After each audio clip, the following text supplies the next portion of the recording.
Welcome students in अ सहज शिक्षण YouTube channel. So आज आपण 7th स्टँडर्डचा सब्जेक्ट घेतलेला आहे हिस्टरी अँड सिविक्स. तर यातला जो सिविक्स हा पार्ट आहे त्यातला first chapter introduction to our constitution म्हणजेच आपल्या संविधानाची ओळख या चॅप्टरचा कंप्लीट एक्सरसाइज बघणार आहोत. सो तुम्ही जर चॅनलवरती नवीन असाल तर चॅनलला पटकन सबस्क्राईब करा, व्हिडिओ एंडपर्यंत नक्की बघा, आवडल्यास लाईक करा आणि जे काही तुमचे कमेंट्स असतील ते आमच्यापर्यंत कळवा. First question, explain the following concept. तर खालील संकल्पना लिहा. First, provisions in the constitution. Provisions म्हणजेच काय, तरतुदी, आणि कॉन्स्टिट्यूशन म्हणजे संविधान. तर संविधानातील तरतुदी हा पॉइंट विचारला आहे. And see the answer, it is the basic or a fundamental law that is stated directly in the constitution. तर आपल्या संविधानामध्ये काही बेसिक फंडामेंटल्स कायदे लिहिलेले आहेत. Therefore the rules and provisions in the constitution are the basic or fundamental laws of the land. आणि ज्या आपल्या संविधानातले रूल्स आहेत किंवा आपण म्हणतो कायदे आहेत, नियम आहेत, यानुसार आपला देशाचा राज्यकारभार चालतो. The government is bound to carry out the administration of the country as per the provisions of constitution.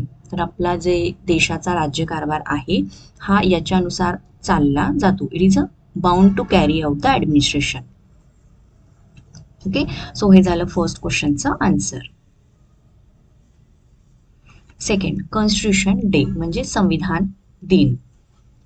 Answer, the Constituent Assembly enacted the Constitution and adopted on 26th November 1949.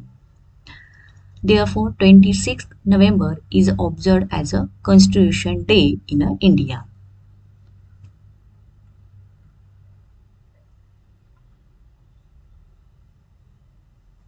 Okay student, video आवडत असेल तर व्हिडिओला पटकन like करा, चॅनलला अजूनही जर subscribe केलं नसेल तर पटकन सबस्क्राईब करा. नेक्स्ट क्वेश्चन, सेकंड, डिस्कस म्हणजे चर्चा करा.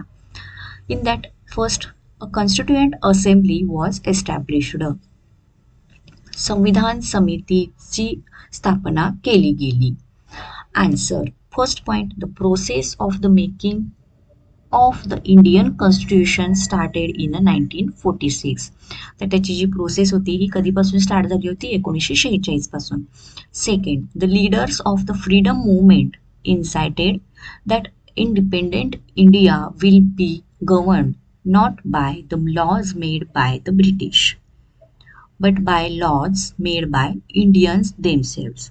तर जे आपले नेते होते, स्वातंत्र्य संग्रामातील जे नेते होते, त्यांचा असा आग्रह होता, त्यांचं असं म्हणणं होतं की आपला हा जो देशामधल्या चळवळी ज्या सर्व आहेत किंवा आपला हा जो देश आहे हा ब्रिटिशांच्या कायद्यानुसार चालला नसला पाहिजे, तर त्या आपल्या कायद्यानुसार, आपण बनवलेल्या लॉजनुसार तो चालला पाहिजे, असा त्या लीडर्सचा आग्रह होता. So for that a committee was established to prepare the constitution of independent India and it came to be known as a constituent assembly. आणि त्याच्यासाठी एक समिती नेमण्यात आली आणि त्यालाच कॉन्स्टिट्युएंट असेंब्ली म्हणजे संविधान समिती असे म्हणतात. Second, doctor Babasaheb Ambedkar is called the architect of the Indian constitution. Doctor Babasaheb आंबेडकरांना भारतीय संविधानाचे शिल्पकार असं म्हटलं गेलेलं आहे. अँड तर ते का असं, याचं उत्तर आहे किंवा या सेंटेन्सवरती आपल्याला काही आन्सर लिहायला सांगितलेलं आहे. फर्स्ट बघा, the draft of the constitution was prepared by doctor Babasaheb Ambedkar and presented to the Constituent Assembly after an in-depth contemplation and the study of constitution of different countries of the world.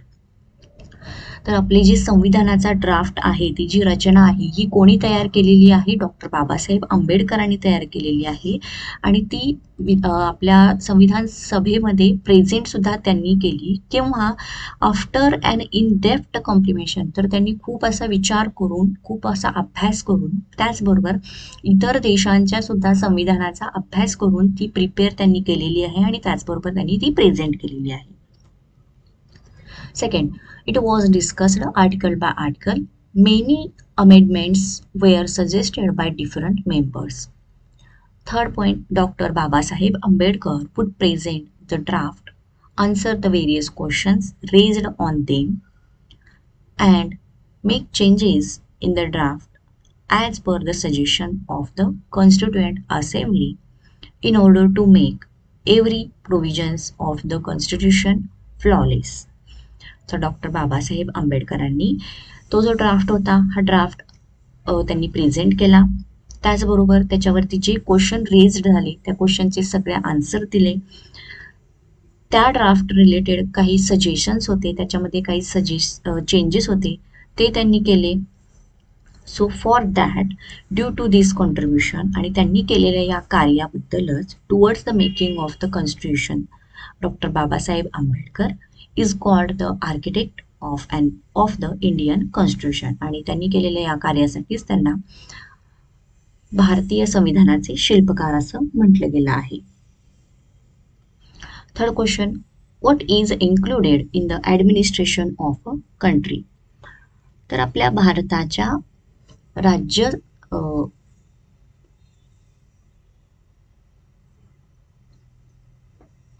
तर आपल्या भारताच्या राज्यकारभारामध्ये कोणत्या गोष्टी included आहेत? Answer, the government has to make laws relating to several of subjects such as defending the boundaries, आपल्या ज्या boundaries आहेत त्यांचं संरक्षण करणं. नेक्स्ट आहे protecting the people from external aggression, अतिरेकी लोक जे आहेत त्याच्यापासून आपल्या लोकांचं संरक्षण करणं. इरॅडिकेशन ऑफ पॉवर्टी, दारिद्र्य निर्मूलन किंवा गरिबी हटाव. क्रिएटिंग एम्प्लॉयमेंट, म्हणजेच रोजगाराच्या संधी उपलब्ध करणे.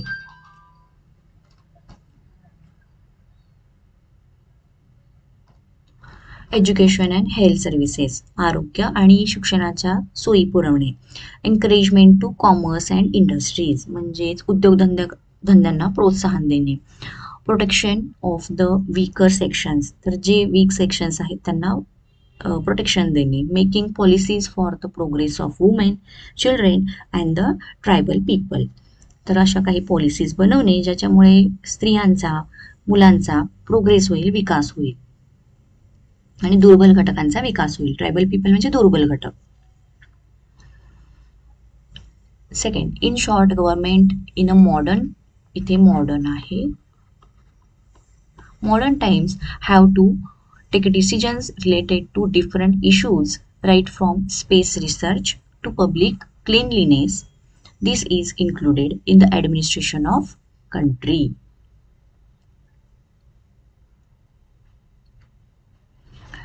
Next is the third question, choose the right option. First, the constitution of this country is primarily unwritten. तर खालीलपैकी कोणत्या देशाची जो संविधान आहे हे अजून अपूर्ण आहे, अपूर्ण लिहिलेलं आहे.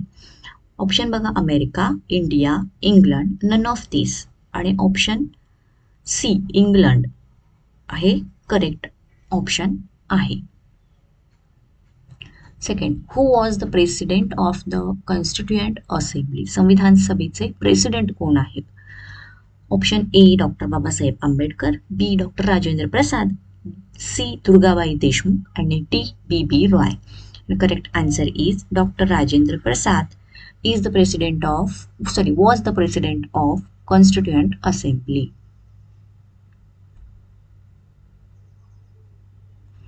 Third, who among these was not a member of the Constituent Assembly? A. Mahatma Gandhi, B. Maulana Azad, C. Rajkumari Amrit Kaur and D. Hansaben Mehta. And option A, Mahatma Gandhi was not a member of the Constituent Assembly.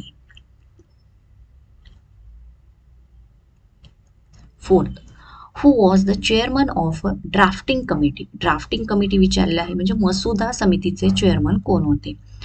Option A, doctor Rajendra Prasad, B, Sardar Vallabhbhai Patel, C, doctor Babasaheb Ambedkar, and D, J.B. Kripalani. And option B, Dr. Babasaheb Ambedkar was the chairman of the drafting committee. विद्यार्थ्यांनो, video आवडत असेल तर व्हिडिओला नक्की like करा, चॅनलला subscribe करा. Fourth question, answer the following questions. खालील प्रश्नांची उत्तरे द्या. First, on what subjects does the government have to make laws? Okay, so याचं आन्सर हे आपण ऑलरेडी बघितलेलं आहे, तरी पण आपण पुन्हा बघूयात answer. Government has to make a laws relating to several subjects. First, depending the boundaries, तर याचा अर्थ काय आहे याच्या आधीच्या आन्सरमध्ये मी दिला आहे. Next, protecting the people from external aggressions, eradication of poverty, then creating employment, education and health services, encouragement to commerce and industries, उद्योगधंद्यांना प्रोत्साहन देणे, then protection of a weaker section, making a policies for progress of women, children and the tribal people.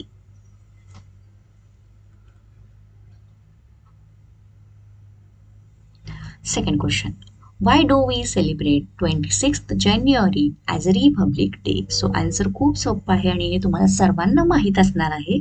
So तरी पण आपण बघूत याचा answer मी कसं दिलेला आहे. Answer, our country began to be govern according to the provisions of the constitution from 26 जानेवारी 1950. तर आपल्या भारताचा जो राज्यकारभार आहे हा संविधान समितीनुसार किंवा त्यातल्या तरतुदीनुसार 26 जानेवारी 1950 पासून सुरू झाला. So the Indian republic came into existence from this day. Therefore 26 जानेवारी is celebrated as a republic day, आणि त्यामुळेच तो 26 जानेवारी हा जो दिवस आहे हा प्रजासत्ताक दिवस म्हणून साजरा केला जातो. Third, what are the advantages of running the government as per the provisions of the constitution? तर आपला हा जो राज्यकारभार आहे हा प्रोव्हिजन ऑफ कॉन्स्टिट्यूशन म्हणजेच संविधानातील तरतुदीनुसार चालवण्याचे काय फायदे आहेत हे विचारलं आहे. आन्सर बघा, there are several advantages of governing a country with the help of rules और provisions included in a constitution. First, the government has to function within a set of rules. तर त्याच्यामध्ये एक रूल्सचा सेट दिलेला आहे, त्याच्यानुसारच त्याचं function चालतं. This reduces the possibility of misuse of the power and authority they have been given. तर ज्या लोकांना पॉवर ऑथॉरिटी दिलेली आहे त्याचा ते मिसयूज करू शकत नाहीत. Second, a constitution includes the rights and freedom of the citizen, आणि या संविधानामध्ये नागरिकांचे हक्क आणि स्वातंत्र्य सुद्धा दिलेलं आहे. The government can not take away this rights, therefore people rights and freedoms are safeguarded. Third, running a country as per the provisions of the constitution is the same as establishing the rule of a law, so there is no scope for misuse of power or high-handed administration. Fourth, if country is run as per the constitution, the faith that the common people have in the government increases. तर त्यांचा त्यामुळे सामान्य नागरिकांचा या राज्यकारभारावरती एक विश्वास बसतो. then they become a more keep, इथे keep आहे, then they more become a keep on participating in the activities of the government. तर सरकार वेगवेगळ्या ऍक्टिव्हिटीज घेतात त्याच्यामध्ये तो पार्टिसिपेट करू शकतो. Democracy is a strengthened due to the increase participation of the people. So त्यामुळे लोकशाही वाढत जाते. Fifth point, the constitution present some political ideas before the country. The nation is also bound to act in that direction. It creates an atmosphere conducive to attain world peace and security and preservation of human rights. And last one, since the Constitution also includes the list of citizen duties, it fixes the responsibility of the citizens as well. So भारताच्या संविधानामध्ये त्यांनी भारतीय नागरिकाची कर्तव्य आणि जबाबदारी काय आहे हे सुद्धा दिलेलं आहे.